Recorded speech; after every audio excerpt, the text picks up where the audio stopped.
अनिल मिश्रा और गोपाल राव दोनों सुबह एसआईटी के सामने पेश हुए। पहले अनिल मिश्रा से दोपहर 2 बजे तक पूछताछ की गई। इसके बाद गोपाल राव से सवाल जवाब हुए। सूत्रों की माने तो एसआईटी की सख्ती के बाद ट्रस्ट के सदस्य अब एक दूसरे पर चढ़ावा चोरी का ठीकरा फोड़ रहे हैं। गोपाल राव ने चढ़ावा चोरी के लिए टिन्नू यादव एंड गैंग को जिम्मेदार ठहराया है। एसआईटी अनिल मिश्रा से भी पूछताछ कर रही है, साथ ही गोपाल राव से भी पूछताछ करके गोपाल राव के स्टेटमेंट रिकॉर्ड किए जा रहे हैं। सूत्रों के मुताबिक गोपाल राव लगातार ये कह रहे हैं कि पूरी जिम्मेदारी टिन्नू यादव की थी, यानी कि ट्रस्ट से जुड़े जो अहम सदस्य हैं चंपत राय के अलावा वो सभी एक दूसरे के ऊपर चंदा चोरी का ठीकरा फोड़ रहे हैं। जब एसआईटी ने शुरुआत में इस पूरे मामले की जांच की थी तो चंपत राय के स्टेटमेंट रिकॉर्ड किए थे, लेकिन उस वक्त अनिल मिश्रा और गोपाल राव से पूछताछ नहीं हो पाई थी। एसआईटी अनिल मिश्रा और गोपाल राव से ये जानने की कोशिश कर रही है कि आखिर चढ़ावे की काउंटिंग में इन लोगों को किसने रखा, किसकी सिफारिश पर बिना क्वालिफिकेशन देखे लोगों को रखा गया। महाकुंभ के दौरान ज्यादा चढ़ाव आने पर काउंटिंग के लिए किसके कहने पर लोग बढ़ाए गए। बैंक के जरिए आउटसोर्स कंपनी में करीब 20 लोग किसकी सिफारिश से रखवाए गए। एसआईटी अब इस बात का पता लगाने की भी कोशिश कर रही है कि आखिर कैसे पानी बेचने वाले मैकेनिक ड्राइवरों को बिना किसी एक्सपीरियंस के चढ़ावा गिनने का काम दे दिया गया।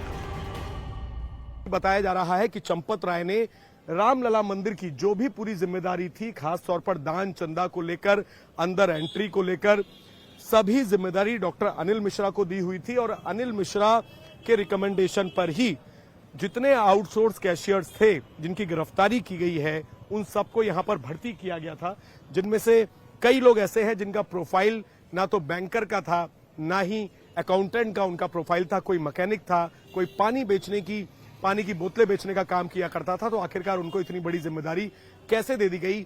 इन्हीं तमाम सवालों के जवाब ढूंढने के लिए फिलहाल एसआईटी अनिल मिश्रा और गोपाल राव के स्टेटमेंट रिकॉर्ड कर रही है और जरूरत पड़ने पर चंपत राय से भी दोबारा पूछताछ की जा सकती है।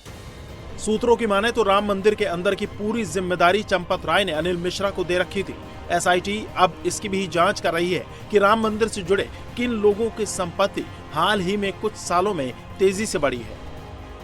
दान पात्र हैं, उसमें भी बहुत सारे लोग अपनी सोने की चेन, अंगूठी ये सब चढ़ाते हैं, सोने के सिक्के, चांदी के सिक्के। तो एसआईटी उस पर बात कर रही है कि जो दान पात्र में सोना चांदी आया, जेवर आया, सिक्के आए, उनके बारे में हम ऐसे पता करेंगे कि प्रॉपर्टी देखेंगे, जो मंदिर में जो ट्रस्ट के बड़े लोग हैं या जो सेवादार हैं उनकी संपत्ति क्या बहुत ज़्यादा इन दिनों में बढ़ गई, उनका अकाउंट बहुत ज़्यादा बढ़ गया, तो ये सारी चीज़ें उनसे अकाउंट के डिटेल्स मांगेंगे। लेकिन मन में सबके यही है कि ये जो 8 लोग, जिनमें से बहुत सारे ऐसे थे जो आउटसोर्स कर्मचारी थे, जो सिर्फ पैसा गिनने का काम करते थे, क्या सिर्फ वही जिम्मेदार थे? तो जो बड़े जिम्मेदार हैं उनके खिलाफ जब तक एक्शन नहीं होगा, जितनी हमारी बात हुई है श्रद्धालुओं से, तो शायद वो जो भरोसा है वो वापस आने में काफ़ी ज़्यादा टाइम लगेगा। बड़ों पे एक्शन होगा तब ज़रूर श्रद्धालुओं को ऐसा लगेगा कि हाँ, जिसने गलती की, जिसने बेईमानी की, जिसने भगवान का जो चढ़ावा था उसको खाया, उसके खिलाफ कार्रवाई हो गई। तो यानी न्याय हमें मिला कि जो हमने चढ़ावा चढ़ाया था वो किसी और के जेब में गया, लेकिन उसको पकड़ लिया गया। सूत्रों की माने तो आज पुलिस गिरफ्तार आरोपियों में से किसी और आरोपी की पुलिस कस्टडी की मांग कर सकती है। बताया जा रहा है कि पुलिस कस्टडी के दौरान अविनाश शुक्ला ने चढ़ावा चोरी से जुड़े अहम राज खोले हैं, जिससे चोरी के इस पूरे सिंडिकेट से पर्दा उठ जाएगा। अयोध्या राम मंदिर में चढ़ावा की चोरी की जांच में अब एक से बढ़कर एक खुलासे हो रहे हैं, जहां पर अहम खुलासा ये हुआ कि चढ़ावे चोरी के जरिए अयोध्या की मर्यादा को तार तार करने वाले टिन्नू यादव और उसके गैंग ने सोना चांदी की ज्वेलरी और वीवीआईपी दर्शन से भी बड़ा खेल किया है। चंपत राय के करीबी टिन्नू यादव पर सोने और चांदी की ज्वेलरी को रखने की जिम्मेदारी थी, लेकिन जिन भक्तों ने भगवान राम को ज्वेलरी चढ़ाई उन्हें ना तो रसीद दी गई और ना ही उनकी ज्वेलरी रामलला के पास नजर आ रही है।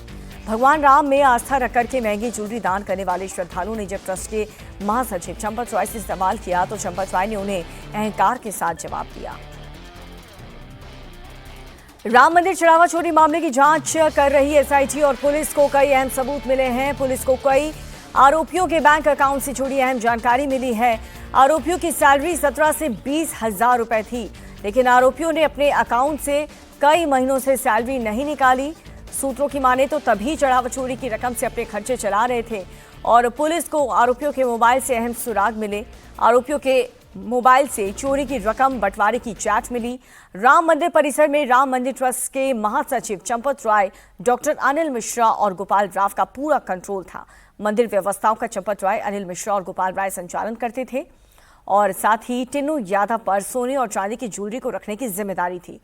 इस बीच राम मंदिर में व्हील चेयर चलाने वाले को लेकर के भी बड़ा खुलासा हुआ। सूत्रों की माने तो राम मंदिर में व्हील चेयर बनाने वाले चालकों ने भी बड़ी संपत्ति बनाई है। व्हील चेयर ड्राइवर के पास से कार और आय से अधिक संपत्ति होने की जानकारी सामने आई और इस खुलासे के बाद से अब व्हील चेयर चलाने वाले चालकों की भी जांच की जाएगी।